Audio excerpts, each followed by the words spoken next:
Coming. Thank you. Thank you అండి. లక్ష్మణ్ గారు మాట్లాడతారు. యా, పెద్దలందరికీ నమస్కారం.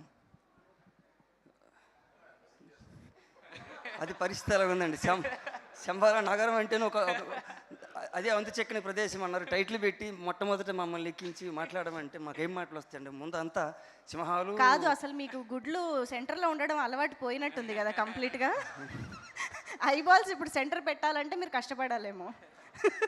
వారు ఏం చెప్తే చేయాలి తప్ప. అంత భయపెట్టారండి బాబు సినిమాలో. సో మాట్లాడండి. యా సార్, అందరూ పెద్దలే, మేమందరూ పిల్లకాయలం. సో ఎవరి గురించి ఏం చెప్పాలన్నా తక్కువే. ఎందుకంటే మా ప్రయాణాలు చిన్నవి, మా ఆలోచనలు చిన్నవి.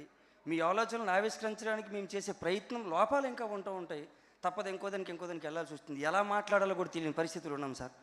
మొదలు పెడితే సార్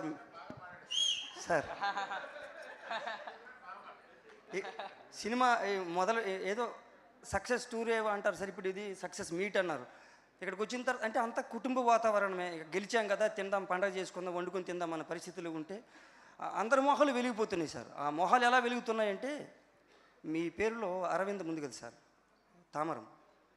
ప్రతి మొహము ఆ తామరంలో వెలిగిపోతుంది సార్. గెలుపు ఒకట. అది విచిత్రంగా ఉంది సార్. మీరు కూడా గంభీర గల సంపన్నులంతా ఒకే కుటుంబంలో నిలబడి ఉన్నారు సార్. ఆ మాటల ముందు నాదంతా మీ రాతలు నెరజానలు, మీరు కోన, మీ రాత నెరజాన, ఈ కూసేది ఏంది కోన. ఏమన్నా ఎక్కువ తక్కువ అవుతాయి కాబట్టి కాస్త మన్నించాలి ముందస్తుగా. పదాలు దొరుకుతాయి, కంగారు పుడుతుంటుంది. అందరూ పెద్ద పెద్ద గాత్రాలతో వచ్చిన వారందరూ. నా పర్సనాలిటీ లాగే గాత్రం కూడా చిన్నది. సోదరుని చూస్తే ఎప్పుడు అనిపించేది. మొన్న ఒకసారి మాటల సందర్భంలో ఆ మాట అప్రయత్నంగా వచ్చేసింది. సభ ఏదైనా మన ఇంటి పండగ కాబట్టి పంచుకోవచ్చును. ఆయన గొంతులో బేస్ ఉంది, బాడీలో గ్రేస్ ఉంది, విజయం ఎందుకు ఆడుతుంది అని ఒక తిరకాసు ఉండేదండి. శంబాల ఆది, ఇది పునాది మీకు అని నా భావన. ఇక్కడ నుంచి మీరు వెనుతిరి చూడకుండా ముందుకెళ్ళే ప్రయాణాలు సాగుతాయని ఆశిస్తాను, భగవంతుని కోరతాను. సాయన్న వారసుడిగా మీరు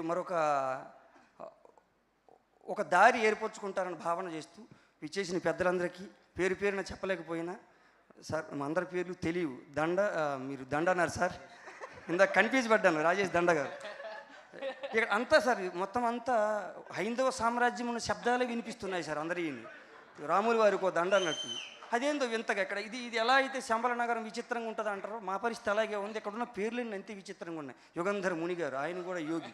అదేందో కన్ఫ్యూజ్లో కూర్చొని అక్కడ దాక్కుంటే మీరు దుర్బినేసి పెట్టినట్టు ఇక్కడ లాగారండి. ఇది అన్యాయం. మాకు మాటలు రావు, భయపడుతూ ఉంటాం. ఏదేమైనా ఈ అందమైన వేడుకల్లో కలవలేకపోవడం అని సమయాలు జరుగుతూ ఉంటాయి. నేను దేనికి రాలేకపోయినాను, ఈ వేళలో వచ్చి కలిశాను. ఎందుకంటే అన్న, ఎవరి మీద చిరాకు పడితే మన మొహం మాడిపోతుంది, నవ్వితే నవ్వుతాం. ఇలా ఎంతమంది నవ్వుతూ ఉంటారు కదా, నేను తిరిగి రాలేకపోయినాను కదా, కనీసం మీ నవ్వుతుంటే ఇన్ని వెలుగులు, ఏదో ఒక వెలుగు పట్టుకుని ఇంటికి వెళ్ళనా అనే ఉద్దేశంతో ఇక్కడ రావడం జరిగిందన్న. Thank you. ఇంత పెద్ద వేదికలో, ఇంత పెద్ద హిట్లో, ఇంత పెద్ద మహానుభావులు అందరూ వచ్చారు.